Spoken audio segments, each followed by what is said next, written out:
Hey there, this is Danielle from Polygon, and I'm going to show you how to beat Jenny of the Woods. It's a monster contract in The Witcher 3. You take it right here in Midcopes in Velen, and that leads you directly to the Elderman of Midcopes. Tells you he has a little ghost problem. He has a wraith issue. Now, Jenny of the Woods, I will tell you, this is the hardest, I think, at least in my opinion, the hardest monster contract in the first sort of section of the game, or the first 20 hours or so in the game.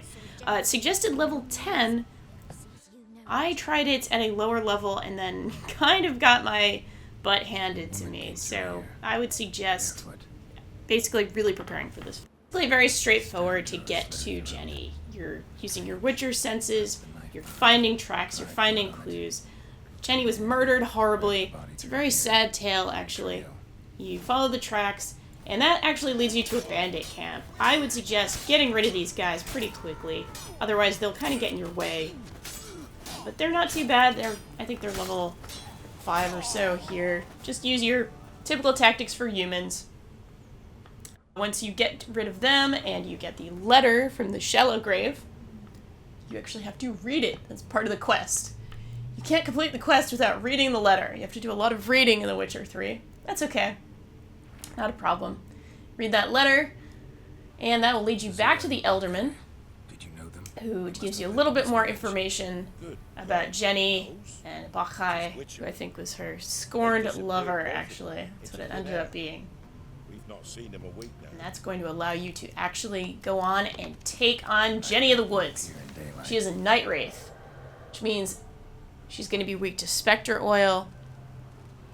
I want to definitely load up on that before you do this fight. And here she is, 8675309. It's Jenny.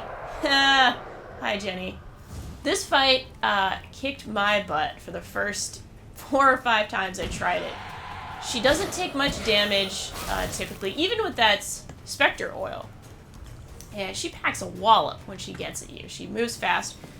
So here's what I did. I equipped my trap sign, and I would just go at her once I kind of got her into the trap. She will always follow you. She's always going to try to get to you. So get her in that trap and just wail on her. Get a few hits in. The trap is obviously very short-lived, so you want to get out of the way. You want to roll out of the way.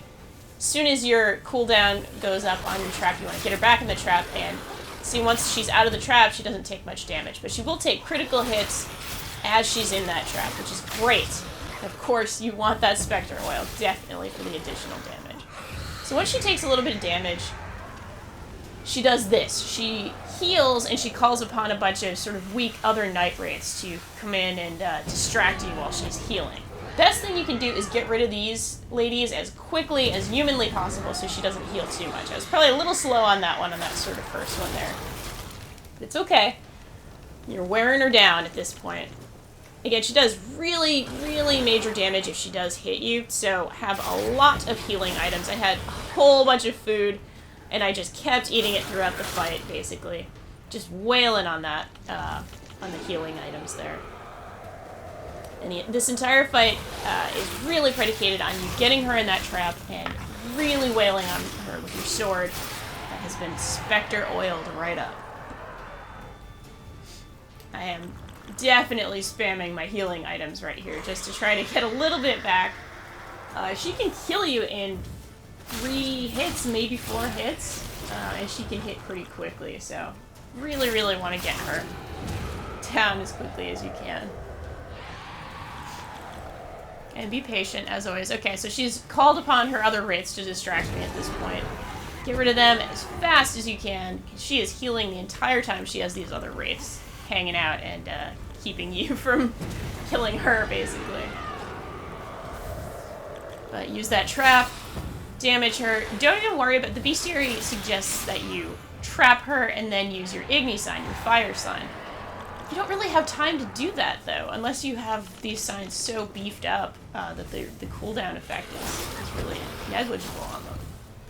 I found that it was totally fine to definitely use the trap and then wail on her with a Spectre oiled up sword. Always get out of her way. Don't even bother trying to hit her if she's not in your trap or right near the trap. Again, get rid of these little wraiths as fast as you can. They're just a pain. They're just a distraction. They go down in one hit.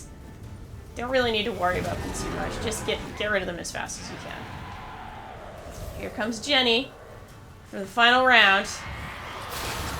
And I kept getting greedy and trying to hit her even as she was getting out of the trap. And as you can see, it does almost no damage when she's out of the trap. Something like 11 points of damage, whereas it's doing hundreds of points when she's in the trap. Don't do that. Don't worry about that. Just roll back. And there she goes. That was Jenny of the Woods. Definitely make sure after the fight to loot everything around you, because those wraiths actually dropped wraith mutagens, which you'll be able to use in making actually a Noon Wraith decoction, which would be very cool, very good to have for the next time you have to fight one of these. So that has been Jenny of the Woods. Thank you very much.